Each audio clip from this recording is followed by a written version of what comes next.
ಮೂಗುತಿ ಚೆಲುವೆ ಟೈಟಲ್ ಕೊಟ್ಬಿಟ್ಟಿದ್ದಾರೆ ಜನ.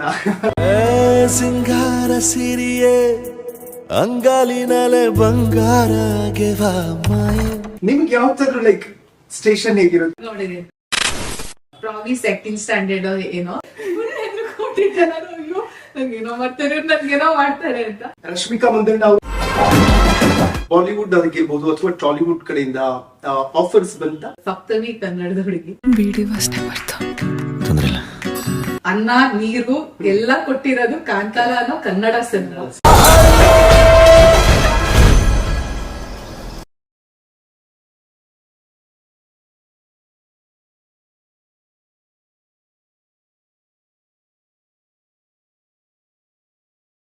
ಸಿಂಗಾರ ಸಿರಿಯೆ ಅಂತ ಹೇಳಬೇಕು ಅಥವಾ ಶಿವನ ಮುದ್ದಿನ ಲೀಲಾ ಅಂತ ಕರಿಬೇಕೋ ಗೊತ್ತಾಗ್ತಿಲ್ಲ. ಮೂಗುತಿಯ ಚೆಲುವೆ ಎಲ್ಲಾ ಕಡೆ ಸದ್ದು ಮಾಡಿ ಈಗ ಮತ್ತೆ ನಮ್ ಜೊತೆ ಬಂದು ಕೂತ್ಕೊಂಡಿದ್ದಾರೆ. ಖುಷಿ ಆಗ್ತಾ ಇದೆ, ಯಾಕಂತಂದ್ರೆ ಯಾವತ್ತು ಇಷ್ಟು ಎಕ್ಸೈಟ್ಮೆಂಟ್ ಅಲ್ಲಿ ನಾನು ಇಂಟರ್ವ್ಯೂ ಮಾಡಿದ್ದಿಲ್ಲ. ಇವತ್ತು ನಮ್ ಜೊತೆ ಜಾಯಿನ್ ಆಗಿರೋದು ನನ್ನದರ್ದೆ ಸಪ್ತಮಿ ಗೌಡ. ಸೊ ಬನ್ನಿ ವೆಲ್ಕಮ್ ಮಾಡೋಣ, ಕಾರ್ಯಕ್ರಮಕ್ಕೆ ಸ್ವಾಗತ. Thank you so much.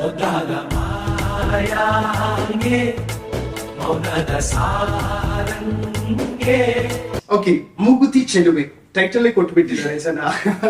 ಬಹುಶಃ ನಮ್ಮ ಕರ್ನಾಟಕದಲ್ಲಿ ರಶ್ಮಿಕಾ ಮಂದಣ್ಣ ಅವರು ನ್ಯಾಷನಲ್ ಕ್ರಶ್ ಆದ್ರೂ ಬಿಟ್ರೆ ನೆಕ್ಸ್ಟ್ ನೀವೇ ಈಗ ಫುಲ್ ಟ್ರೆಂಡಿಂಗ್ ಅಲ್ಲಿ ಇದ್ದೀರಿ. So how does it feel? ತುಂಬಾ ಇಟ್ಸ್ ಅ ವೆರಿ ಸರ್ರಿಯಲ್ ಎಕ್ಸ್ಪೀರಿಯನ್ಸ್. ಏನ್ ಹೇಳ್ಬೇಕು ಗೊತ್ತಿಲ್ಲ, ಹೇಗ್ ತಗೋಬೇಕು ಗೊತ್ತಿಲ್ಲ, ಬಟ್ ಥ್ಯಾಂಕ್ಸ್ ಹೇಳ್ಬೋದಷ್ಟೇ. ದಟ್ ಅವ್ರು ಇಷ್ಟು ಪ್ರೀತಿ ಕೊಡ್ತಾ ಇದಾರೆ ಸಿನಿಮಾಗಾಗಿರ್ಬೋದು, ನನಗಾಗಿರ್ಬೋದು, ಲೀಲಾನ ಪಾತ್ರ, ಸಿಂಗಾರ ಸಿರಿಯಾನ ಹಾಡು, ಪ್ರತಿಯೊಂದು ಕ್ಯಾರೆಕ್ಟರ್, ರಾಮ್ಪಾನ ಕ್ಯಾರೆಕ್ಟರ್ಗಂತೂ ಇಟ್ಸ್ ಬ್ಯೂಟಿಫುಲ್. ಅಂದ್ರೆ ಎಷ್ಟು ಈ ಪ್ರೊಸೆಸ್ ಎಲ್ಲರೂ ಎಂಜಾಯ್ ಮಾಡ್ತಾ ಇದೀವಿ, ಅದನ್ನ ತಗೊಂತಾ ಇದೀವಿ. ಇವ್ರ ಪ್ರೀತಿಗೆ ಥ್ಯಾಂಕ್ಸ್ ಹೇಳ್ಬೋದು. ವೆರಿ ಗ್ರೇಟ್ಫುಲ್ ಇಡೀ ತಂಡ. ನಾನು ಪರ್ಸನಲಿ ಎಲ್ರಿಗೂ ಇಷ್ಟು ಪ್ರೀತಿ ಕೊಡ್ತಾ ಇದ್ದಾರ. ಸಾಕಷ್ಟು ಹೆಣ್ಮಕ್ಳು ಸಹ, ಅಂದ್ರೆ ಎಲ್ರು ಹೇಳ್ತಾರೆ, ಪ್ರತಿಯೊಂದು ಇಂಟರ್ವ್ಯೂ ಕೇಳ್ತಾರೆ, ಕರ್ನಾಟಕದ ಕ್ರಶ್ ಗಂಡ್ ಮಕ್ಳು ನಿದ್ದೆ ಹೋಗಿಸ್ಬಿಟ್ಟಿದ್ದೀರಾ ಅದು ಇದು ಅಂತ ಹೇಳ್ತಾರೆ. ಬಟ್ ಸಾಕಷ್ಟು ಹೆಣ್ಮಕ್ಳು ಕೂಡ ಮೆಸೇಜ್ ಮಾಡ್ತಾರೆ, ಮೇಡಮ್ ತುಂಬಾ ಇಷ್ಟ ಆಗಿದ್ದೀರಾ ಲೀಲಾನ ಪಾತ್ರ ಅಂತ. ನಂಗೆ ಅದು ತುಂಬಾ ಖುಷಿ ಆಗ್ತಾ ಇದೆ. ಯಾಕಂದ್ರೆ ಅಂದ್ರೆ ನಾವ್ ತುಂಬಾ ಪ್ರೋಗ್ರೆಸಿವ್ ಆಗಿ ತೋರ್ಸಿದೀವಿ ಲೀಲಾನ ಪಾತ್ರನ ಸಿನಿಮಾದಲ್ಲಿ. ಸೊ ಆ ಪಾತ್ರ ಹೆಣ್ಮಕ್ಳಿಗೆ ಇಷ್ಟ ಆಗಿರೋದು, ಅವ್ರಿಗೆ ಮುಟ್ಟಿರೋದು ತುಂಬಾ ಖುಷಿ ಇದೆ. ಓಕೆ, ನನಗೆ ಲೈಕ್ ಈಗ ತುಂಬಾ ಸಕ್ಸಸ್ಫುಲ್ ಮ್ಯಾನರ್ ಅಲ್ಲಿ ನಾವು ಬೆಳೀತಾ ಇದೀವಿ ಅಂದ ತಕ್ಷಣ, ಅಥವಾ ನಾವು ಬಿಸಿ ಶೆಡ್ಯೂಲ್ ಅಲ್ಲಿ ಟೈಮ್ ಕೊಡೋಕ್ ಆಗಿರೋದಿಲ್ಲ, ಎಷ್ಟೋ ಜನ ಕಾಂಟ್ಯಾಕ್ಟ್ ಅಲ್ಲಿ ಇರಲ್ಲ, ಅಂತ ಫ್ರೆಂಡ್ಸ್ ಎಲ್ಲ ಹುಡುಕಿ ಮೆಸೇಜ್ ಮಾಡ್ತಾರೆ. ಆ ತರದ ಇನ್ಸಿಡೆಂಟ್ಸ್ ಏನಾದ್ರು ಆಗಿತ್ತಾ ಅಂತ? ಅಂದ್ರೆ ನಾನ್ ನಿಮ್ಮ ಪ್ರೈಮರಿ ನಿಮ್ ಜೊತೆನೆ ಓದಿದ್ದು, ನಿಮ್ ಬೆಂಚ್ ಅಲ್ಲೇ ಕೂರ್ತಾ ಇದ್ದೆ, ಆ ತರದ್ದು ಆಗಿದೆ ಅದು ಸಾಕಷ್ಟು. ಬಟ್ ನನಗೆ ನಾನ್ ಚಿಕ್ಕ ವಯಸ್ಸಿಂದ ನಾನ್ ಬೆಳ್ದು ಬಂದು, ನನ್ ಕಾಂತಾರಕ್ಕೂ ಮುಂಚೆ ಏನ್ ಸಪ್ತಮಿ ಆಗಿದ್ನು ಅಷ್ಟು ಆ ಟೈಮ್ ವರ್ಗು ನನ್ ಜೊತೆ ಇರೋ ಫ್ರೆಂಡ್ಸ್ ಇವತ್ವರ್ಗೂ ಇದಾರೆ. ಸೊ ಆ ಫ್ರೆಂಡ್ಸ್ ನನಗೆ ತುಂಬಾ ಮುಖ್ಯ. ಯಾಕಂದ್ರೆ ನಾನ್ ತಪ್ಪು ಮಾಡಿದ್ರೆ, ಸರಿ ಮಾಡಿದ್ರೆ, ನನ್ ಬೈಯಕ್ಕೆ, ಹೇಳಕ್ಕೆ ಆ ಫ್ರೆಂಡ್ಸ್ ನನಗ್ ಮುಖ್ಯ. ಸೊ ಅವರು ನನ್ ಜೊತೆ ಇರೋದ್ ನಂಗೆ ತುಂಬಾ ಖುಷಿ. ಸೊ ಎಲ್ರಿಗೂ ಇಷ್ಟು ಜನ ಇವಾಗ ಪ್ರೀತಿ ಕೊಡ್ತಾ ಇದಾರೋ, ಮುಂಚೆಯಿಂದಾನು ಪ್ರೀತಿ ಕೊಟ್ಟಿದಾರೋ, ಎಲ್ರಿಗೂ ಥ್ಯಾಂಕ್ಸ್ ಹೇಳ್ತೇನೆ.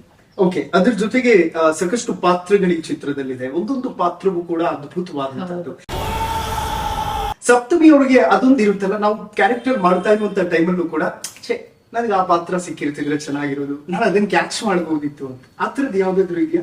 ನಾನು ತುಂಬಾ ಸ್ವಾರ್ಥ ಅದಕ್ ಬಂದಾಗ ಲೀಲಾನ ಪಾತ್ರ ನನ್ ಪಾತ್ರ. ಸೊ ಲೀಲಾನ ಪಾತ್ರಕ್ಕೆ ಅದ್ ಬಿಟ್ಟು ನಾನು ಬೇರೆ ಯೋಚನೆನೂ ಮಾಡಿರ್ಲಿಲ್ಲ, ಈ ಪಾತ್ರ ಹೇಗೆ ಮಾಡ್ಬೋದಾ ಹೇಗೆ ಅಂತ. ನನಗ್ ಲೀಲಾನ ಪಾತ್ರದ ಮೇಲಿರೋ ಪ್ರೀತಿ, ಅದಕ್ಕೆ ಮೂಗುತಿ ಇನ್ನು 2 ಇಟ್ಕೊಂಡಿದೀನಿ. ಅದೇ ಮೂಗುತಿ ಇಟ್ಕೊಂಡಿರೋದು, ಇನ್ನು ಶೂಟಿಂಗ್ ಯಾವ್ದು ಹಾಕೊಂಡಿದ್ದೆ ಅದನ್ನೇ. ಸೊ ಲೀಲಾ ಮೇಲಿರೋ ಪ್ರೀತಿ, ಆ ಪಾತ್ರದ ಮೇಲಿರೋ ಪ್ರೀತಿ, ಆ ಪಾತ್ರ ನನಗ್ ಕೊಟ್ಟಿರೋ ಪ್ರೀತಿ, ಅದೆಲ್ಲ ತುಂಬಾ ಸ್ಪೆಷಲ್ ನನ್ಗೆ. ಸೊ ತುಂಬಾ ಖುಷಿ ಇದೆ. ಸೊ ಆತರ ಇನ್ನೊಂದ್ ವಿಷಯ, ಯಾವ್ದಾವ್ ಪಾತ್ರ ಯಾರ್ಯಾರು ಮಾಡಿದಾರೋ ಅವ್ರವರೇ ಮಾಡ್ಬೇಕಿತ್ತು, ಬೇರೆ ಯಾರು ಮಾಡಿದ್ರು ಅದ್ ಪಾತ್ರ ಅದಕ್ಕೆ ಜಸ್ಟಿಫೈ ಮಾಡಕ್ ಸಾಧ್ಯನೇ ಆಗ್ತಾ ಇರ್ಲಿಲ್ಲ ಅನ್ಸುತ್ತೆ. So I very happy with Leela. ತೊಂದ್ರೆ ಇಲ್ಲ. ಓಕೆ, ಸೊ ಈಗ ಮೂಗುತಿಯ ಚೆಲುವೆ ಅನ್ನುವಂಥದ್ದೆಲ್ಲ ಸಿಕ್ಕಾಪಟ್ಟೆ ಟ್ರೋಲ್ ಆಗ್ತಾರೆ. ಯಾವ್ದಾದ್ರು ಪರ್ಟಿಕ್ಯುಲರ್ ಫೋಟೋ ನೀವು ಫಸ್ಟ್ ಟೈಮ್ ತಗೊಂಡಿದ ತಕ್ಷಣ ಬಾ ಏನ್ ಸಖತ್ ಆಗಿದೆ ಗುರು ಈ ಫೋಟೋ ಅಂತ ಅನ್ಸಿರುತ್ತಲ್ಲ, ಅದು ಯಾವ್ದಿದೆ ನಿಮ್ಮ ಫೋನ್ ಅಲ್ಲಿ ಗ್ಯಾಲರಿಯಲ್ಲಿ ತೋರಿಸೋದ? ಅಂದ್ರೆ ನನ್ಗೆ ಯಾವ್ದು ಹಂಗ ಅನ್ಸಲ್ಲ. ಅದ್ ಒಂದ್ ಇರುತ್ತಲ್ಲ, ಒಂದ್ ಫೋಟೋ ಒಂದ್ ಇಷ್ಟೊತ್ ನೋಡಿದಾಗ ಥೂ ಹಿಂಗ್ ಕಾಣಿಸ್ತಾ ಇದೆ ಅನ್ಸುತ್ತಲ್ಲ, ಅದು ಹಾಗೆ ಆಗುತ್ತೆ. ಬಟ್ ರೀಸೆಂಟ್ ಆಗಿ ಒಂದು ಫೋಟೋ ಶೂಟ್ ಮಾಡಿಸ್ದೆ, ನನ್ ಸ್ಟೈಲಿಸ್ಟ್ ತೇಜು ಅಂತ. ಓಕೆ, ಈ ಫೋಟೋ ಆಕ್ಚುಲಿ ಸಪ್ತಮಿ ಅವರಿಗೆ ತುಂಬಾ ಇಷ್ಟ. ಯಾಕಂದ್ರೆ ನನ್ನ ಆಕ್ಚುಲ್ ಸೆಲ್ಫ್ ನಾನೇ ಅಷ್ಟ್ ಏನೋ ಜೋಕ್ ಕ್ರಾಕ್ ಮಾಡಿದ್ರು, ಸೊ ಅದಕ್ಕೆ ಹೇಗ್ ನಗ್ತೀನೋ ಯೂಶುವಲ್ ಆಗಿ, ಸೊ ಹಾಗೆ ನಗ್ತಾ ಇರೋದ ಫೋಟೋ. ಸೊ ಅದ್ ನಂಗೆ ತುಂಬಾ ಇಷ್ಟ ಆಗಿರೋಂತ. ಅಮೇಜಿಂಗ್, ತುಂಬಾ ಅದ್ಭುತವಾಗಿ ಕಾಣಿಸ್ತಾ ಇದೆ Thank photo. you. Okay, homely look ಇದೆ ಅವರಿಗೆ ಅಂತ ತುಂಬಾ ಜನ ಹೇಳ್ತಾ ಇದ್ರು. ಹೋಮ್ಲಿ ಲುಕ್ ಇದೆ, ಸಿಕ್ಕಾಪಟ್ಟೆ ಕ್ಯೂಟ್ ಆಗಿದ್ದಾರೆ, ಬಬ್ಲಿ ಆಗಿದ್ದಾರೆ ಅಂತ. ಹೋಮ್ಲಿ ಲುಕ್ ಅಂದ ತಕ್ಷಣ ನನ್ನ ಮೈಂಡ್ಗೆ ಬಂತು ಮೀನ್ ಸಾರು ಜೊತೆಗೆ ಮೀನನ್ನ ವಾಶ್ ಮಾಡುವಂತದ್ದು. ಮನೇಲಿ ಮಾಡ್ತೀರಾ ಅದನ್ನ? ಇಲ್ಲ, ಅದು ನನ್ ಮುಟ್ಟದೇ ಇಲ್ಲ. ನಾನು ಆಕ್ಚುಲಿ ಇಲ್ಲೊಂದು ದೊಡ್ಡ ಅಕ್ವೇರಿಯಂ ಇತ್ತು ಮನೇಲಿ. ಇವಾಗ ಬೇರೆ ರೀಸನ್ ಅಂತ ತೆಗ್ದಿದ್ದು, ತುಂಬಾ ಸೌಂಡ್ ಬರ್ತಾ ಇತ್ತು ಅಂತ. ಸೊ ಚಿಕ್ಕ ವಯಸ್ಸಿಂದಾನು ನಂಗೆ ಅಕ್ವೇರಿಯಂ ಇರ್ಬೇಕು ಮನೇಲಿ, ನಾನ್ ಹಠ ಮಾಡಿ ತರ್ಸ್ಕೊಂಡಿದ್ದು. ಬಟ್ ಯಾವತ್ತು ಮೀನನ್ ಮುಟ್ಟಕ್ ನನ್ ಕೈಲಿ ಆಗ್ತಾ ಇರ್ಲಿಲ್ಲ. ಅದಕ್ಕೆ ಒಂದ್ ಟೆಕ್ಸ್ಚರ್ ಇರುತ್ತಲ್ಲ, ಒಂದ್ ಸ್ಲೈಮಿ ಟೆಕ್ಸ್ಚರ್ ಇರುತ್ತಲ್ಲ ಮೀನ್ಗೆ. ಸೊ ನಂಗೆ ಏನೇ ಅದೊಂಚೂರು ಸ್ಲೈಮಿ ಇದ್ರೆ ಅದ್ ಮುಟ್ಟಕ್ ಒಂಥರ, ಸೊ ಮುಟ್ತಾ ಇರ್ಲಿಲ್ಲ. ಸೊ ನನಗ್ ಗೊತ್ತಿತ್ತು ನೆಕ್ಸ್ಟ್ 2 days ಅಲ್ಲಿ ಸೀನ್ ಶೂಟ್ ಆಗುತ್ತೆ, ನನ್ಗೆ ಮೀನ್ ಮುಟ್ಟಕ್ ಆಗಲ್ಲ ಅಂತ. ನಮ್ ಶನಲ್ ಗುರು ಅಂತ ನಮ್ ಹೇಳಿದಾರೆ, ಅವ್ರಿಗೆ ಹೋಗಿ ಹೇಳಿದೆ ಪ್ಲೀಸ್ ನನ್ ಮೀನು ಕಟ್ ಮಾಡೋದು ಮುಟ್ಟೋದು ಪ್ರಾಕ್ಟೀಸ್ ಆಗ್ಲೇಬೇಕು, ಆಗ್ಲಿಲ್ಲ ಅಂದ್ರೆ ಒಥೆಂಟಿಕ್ ಆಗಿ ಸೀನ್ ಬರಲ್ಲ ಅವತ್ತು ಅಂತ.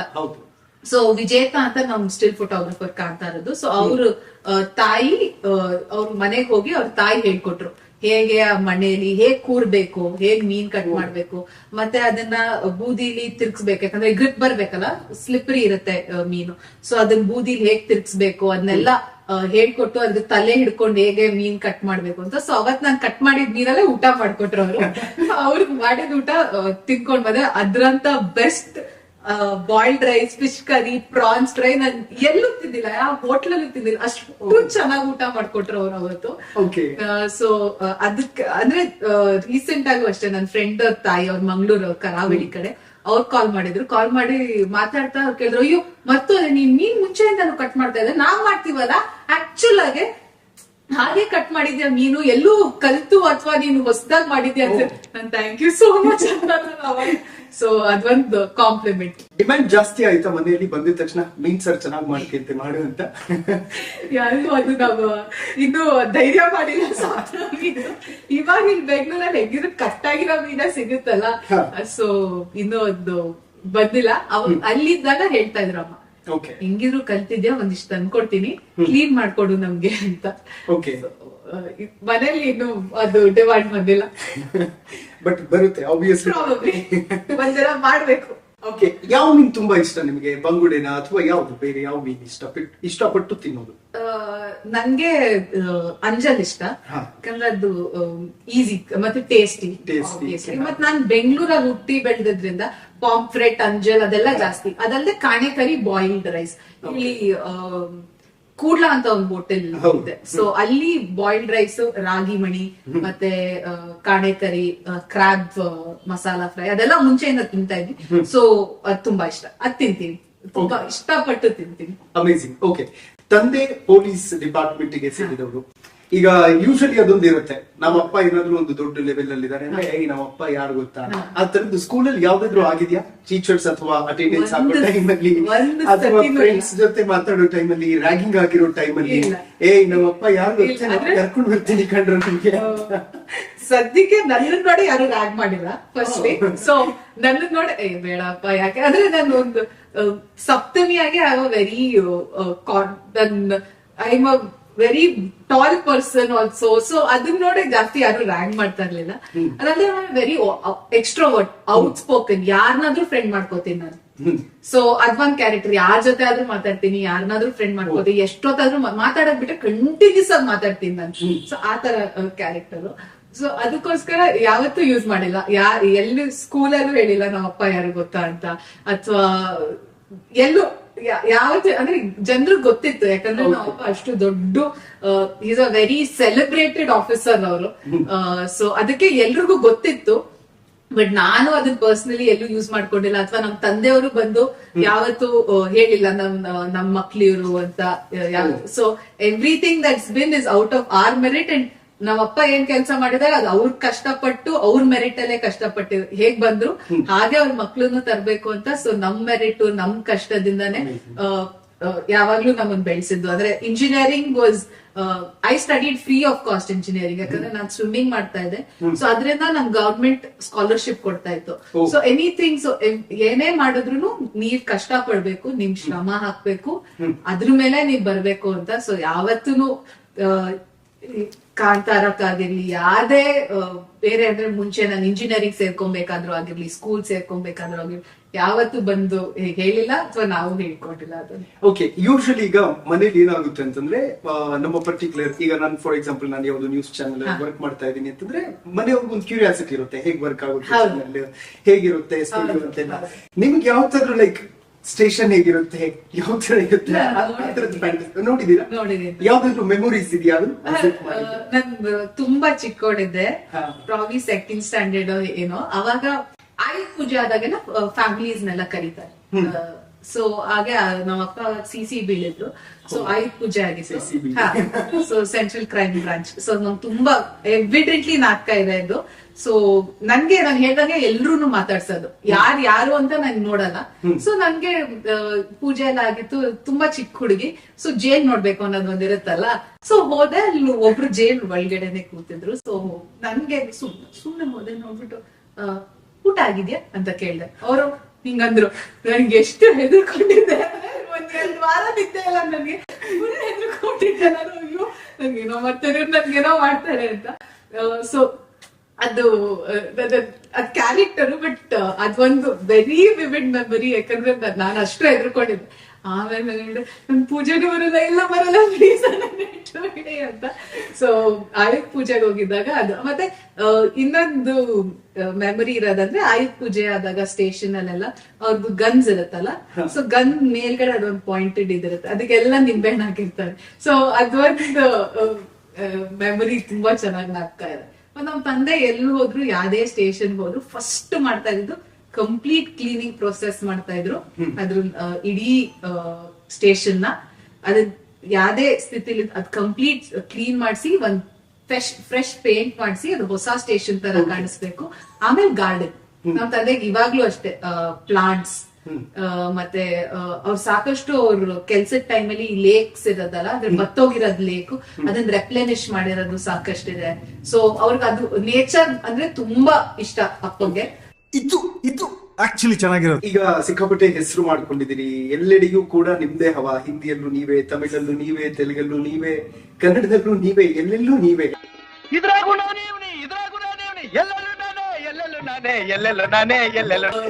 ಮೊನ್ನೆ ಕಾರ್ತಿಕ್ ಗೌಡ ಸರ್ ಕೇಳಿದ್ರು ಅದನ್ನ, ಯಾವ್ದೋ ಇವೆಂಟ್ ಸಿಗ್ದೆ, ಅವಾಗ ಇಲ್ಲೂ ನೀನೆ, ಎಲ್ಲೆಲ್ಲೂ ನೀನೆ ಅಮ್ಮ ಅಂದ್ರು. ಸರ್ ನೀವೇ ಅಲ್ವಾ ಸರ್? ಅವ್ರೆ Karthik Gowda sir is executive producer. So Hombale ಸಂಸ್ಥೆ, Vijay sir, Chandregowda sir, Karthik sir, Yogi sir, ಇವ್ರದ್ದು ಎಲ್ರದ್ದು ಸಪೋರ್ಟ್ ಇಲ್ಲದೆ ಈ ಮಟ್ಟಕ್ಕೆ ಕಾಂತಾರ ರೀಚ್ ಆಗಕ್ ಸಾಧ್ಯನೇ ಇರ್ತಾ ಇರಲಿಲ್ಲ. ಸೊ ನಾವೆಲ್ಲರೂ ನೀವೇ ಅನ್ನೋ ಕಾರಣನೇ ಅವರು. ಸೊ ಅವ್ರಿಗೆ ಎಲ್ರಿಗೂ ಥ್ಯಾಂಕ್ಸ್ ಹೇಳ್ಬೇಕು. ಓಕೆ, ಸೊ ನನಗೆ ಒಂದು ತುಂಬಾ ಇಂಟ್ರೆಸ್ಟಿಂಗ್ ಅನ್ನಿಸ್ತು. ಏನಾಯ್ತು ಅಂತಂದ್ರೆ, ನನಗೆ ಲೊಕೇಶನ್ ಬಂತು. ನಾನು ಲೊಕೇಶನ್ ಅಲ್ಲಿ ಡೋರ್ ನಂಬರ್ ನೋಡಿದೆ, 302 ಅಂತ ಇದೆ. ಲೈಕ್ 302 ಅದು ಮರ್ಡರ್ ಕೇಸ್ ಅಲ್ವಾ?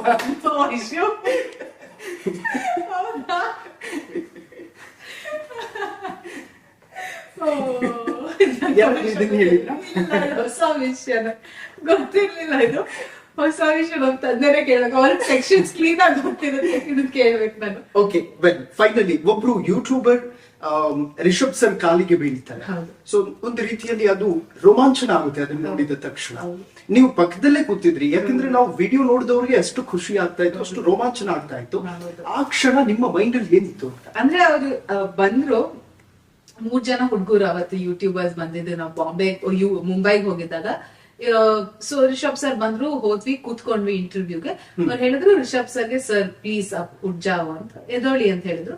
ರಿಷಬ್ ಸರ್ ಹಗ್ ಮಾಡ್ತಾರೆ ಅಂತ ರಿಷಬ್ ಸರ್ ಹಗ್ ಮಾಡಿದ್ರು. ಅವ್ರ ಕಾಲಕ್ ಬಿದ್ದಿದ ತಕ್ಷಣ ಇಟ್ ವಾಸ್ ನಮ್ಗೇನ್ ಫಸ್ಟ್ಲಿ ನಾನು ಅವ್ರು ಹಗ್ ಮಾಡಿದ್ರಲ್ಲ, ಎದ್ದಿದ ತಕ್ಷಣ ಅಲ್ಲಿ ನಮ್ಮ ಇವ್ರು ಕೂತಿದ್ರು, ನಮ್ ಪ್ರೊಡಕ್ಷನ್ ಇಂದ ಇನ್ನೊಬ್ರು ಕೂತಿದ್ರು. ಸೊ ಅವ್ರ ನೋಡ್ಕೊಂಡು ನಾನ್ ನಗ್ತಾ ಇದ್ದೆ. ನಂಗೆ ಗೊತ್ತಿತ್ತು ಇದಾಗುತ್ತೆ, ಹಗ್ ಮಾಡ್ತಾರೆ, ಅವ್ರು ಎದ್ದಿದ ತಕ್ಷಣ ಹಗ್ ಮಾಡ್ತಾರೆ ಅಂತ ಗೊತ್ತಾಯ್ತು. ಸೊ ಅವ್ರನ್ನ ನೋಡ್ಕೊಂಡು ನಾನ್ ನಗ್ತಾ ಇದ್ದೆ.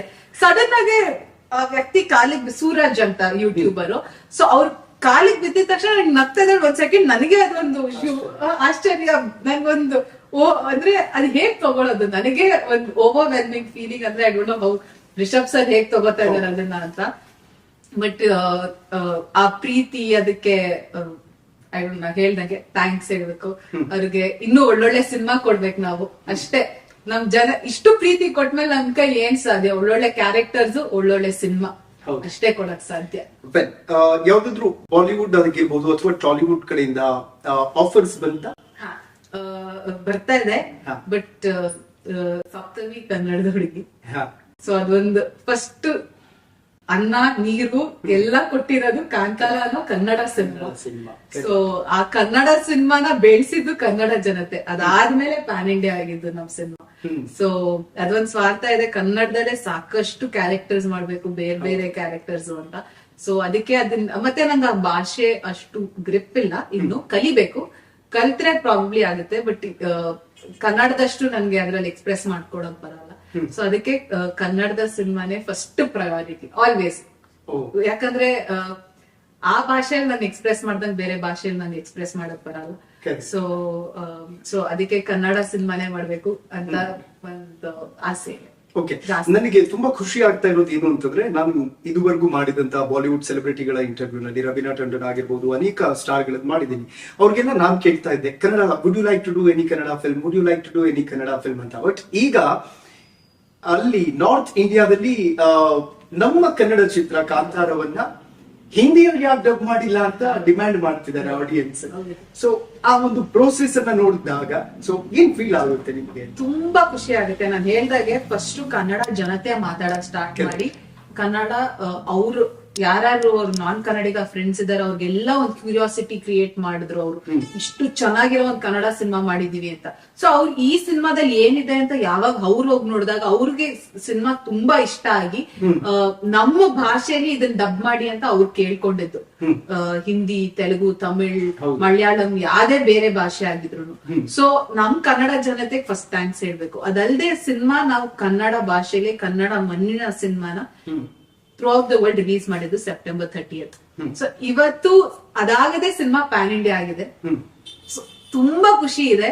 ನಮ್ಮ ಭಾಷೆ, ನಮ್ಮ ನಾಡಿನ ಕತೆ, ನಮ್ಮ ಆಚರಣೆ, ಅದನ್ನೆಲ್ಲ ಇಷ್ಟು ದೊಡ್ಡ ಲೆವೆಲ್ ಅಲ್ಲಿ ನಾವು ಹೇಳ್ತಾ ಇದೀವಿ. ಇಷ್ಟು ದೊಡ್ಡ ಲೆವೆಲ್ ಅಲ್ಲಿ ಹೇಳಿದಾಗ ಇಷ್ಟೊಂದು ಜನರು ಅದಕ್ಕೆ ಪ್ರೀತಿ ಕೊಡ್ತಾ ಇದ್ದಾರೆ ಅನ್ನೋದು. ಅಂದ್ರೆ ನಾವ್ ಏನ್ ಅಂಡರ್ಲೈನ್ ಏನೇ ಆಚರಣೆ ತೋರಿಸಿದ್ರು ಅದ್ರ ಕೋರ್ ವ್ಯಾಲ್ಯೂ ಏನ್ ಬಿಲೀಫ್ ಅನ್ನೋದಿದೆ ಅದು ಸೇಮ್. ಆ ಬಿಲೀಫ್ ನ ಎಲ್ರು ಕನೆಕ್ಟ್ ಆಗ್ತಾ ಇರೋದು, ಪ್ರತಿಯೊಂದ್ ಜನ.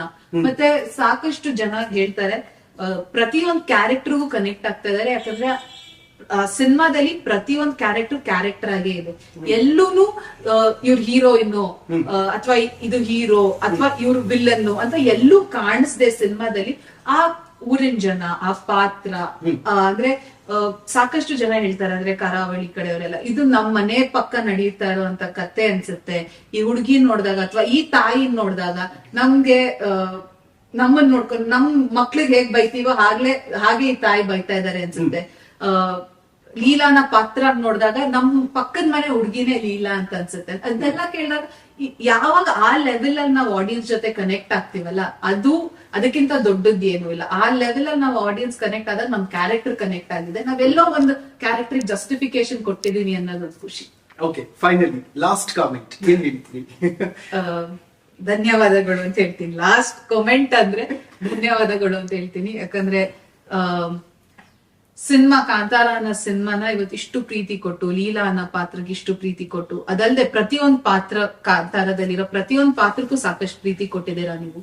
ಹೀಗೆ ಬರೋ ಅಂದ್ರೆ ಕನ್ನಡ ಸಿನಿಮಾನ ಇಷ್ಟು ಮೆರೆಸ್ತಾ ಇದ್ದೀರಾ, ಕನ್ನಡ ಇಂಡಸ್ಟ್ರಿ ಬಗ್ಗೆ ಅಷ್ಟು ಹೆಮ್ಮೆ ಪಡ್ತಾ ಇದ್ದೀರಾ. ಪ್ರತಿಯೊಬ್ರು ಇದು ನನ್ನ ಇಂಡಸ್ಟ್ರಿ, ನಮ್ಮ ಇಂಡಸ್ಟ್ರಿಯಿಂದ ಬಂದಿರೋ ಅಂತ ಒಂದು ಕತೆ ಅಂತ ಹೇಳ್ತಾ ಇದ್ದೀರಾ. ಅದೇ ಒಂದು ದೊಡ್ಡ ಖುಷಿ. ಸೊ ಮುಂದೆ ಬರುವಂತ ಎಲ್ಲಾ ಪ್ರಾಜೆಕ್ಟ್ಸ್ ಇಷ್ಟೇ ಸಪೋರ್ಟ್ ಮಾಡಿ, ಇಷ್ಟೇ ಪ್ರೀತಿ ಕೊಡಿ. ಅದಲ್ಲದೆ ಒಂದ್ ಸಣ್ಣ ರಿಕ್ವೆಸ್ಟ್, ನಂಗೊತ್ತು ಈಗ ನಾನು ಹೇಳಕ್ ಬೇಡ, ಬಟ್ ಗಂಧದ ಗುಡಿ ಅನ್ನೋ ಸಿನಿಮಾ ಅಪ್ಪು ಸರ್ ರಿಲೀಸ್ ಆಗಿದೆ ಇವಾಗ. ನೀವೆಲ್ಲರೂ ಹೋಗಿ ಸಿನಿಮಾ ಥಿಯೇಟರ್ ನೋಡ್ತೀರಾ, ಅದ್ ನಾನ್ ನೋಡಿ ಅಂತ ಹೇಳೋಷ್ಟು ದೊಡ್ಡೋಳಲ್ಲ, ಖಂಡಿತ ನೋಡ್ತೀರಾ ನೀವೆಲ್ಲರೂ. ಬಟ್ ಮಕ್ಳನ್ನ ಕರ್ಕೊಂಡು ಹೋಗಿ ಸಿನಿಮಾ ತೋರಿಸಿ, ಯಾಕಂದ್ರೆ ನೆಕ್ಸ್ಟ್ ಜನರೇಷನ್ಗೆ ಎಷ್ಟು ಇಂಪಾರ್ಟೆಂಟ್ ನಾವು ನೇಚರ್ ಕನ್ಸರ್ವ್ ಮಾಡೋದು ಅನ್ನೋದು ಸಿನಿಮಾದಲ್ಲಿ ತುಂಬಾ ಚೆನ್ನಾಗಿ ಹೇಳಿದ್ದಾರೆ, ತೋರಿಸಿದ್ದಾರೆ ಅಪ್ಪು ಸರ್. ಸೊ ಮಕ್ಳನ್ನ ಕರ್ಕೊಂಡು ಹೋಗಿ ಗಂಧದ ಗುಡಿ ಸಿನಿಮಾ ಪ್ಲೀಸ್ ತೋರಿಸಿ ಅಂತ ಕೇಳ್ಕೊತೀನಿ.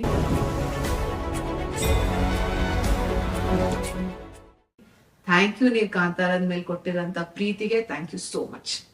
ಓಕೆ, ವೆಲ್, ಇದು ನಮ್ಮ ಲೀಲಾ ಅವರ ಮಾತು. ತುಂಬಾ ಲೀಲಾಜಾಲವಾಗಿ ಮಾತಾಡಿದ್ರು ಅನ್ಸುತ್ತೆ.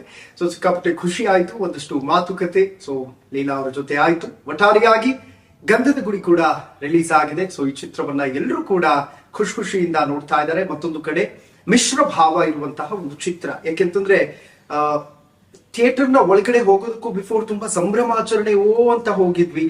ವಾಪಸ್ ಬರೋ ಟೈಮಲ್ಲಿ ಕಣ್ಣು ಫುಲ್ ಒದ್ದೆ ಆಗಿತ್ತು. ಹೇಳುವಂತೆ ಏನು ಪದಗಳಿಲ್ಲ. ಸೊ ಇದಾಗಿತ್ತು ಈ ಕ್ಷಣದ ವಿಶೇಷ. ನೋಡ್ತಾ ಇರಿ ಹೆಲೋ ಇದು ಸಿನೆಬೀಟ್ಸ್. ನಾನು ಸೈಯದ್ ಹಿದಾಯತ್.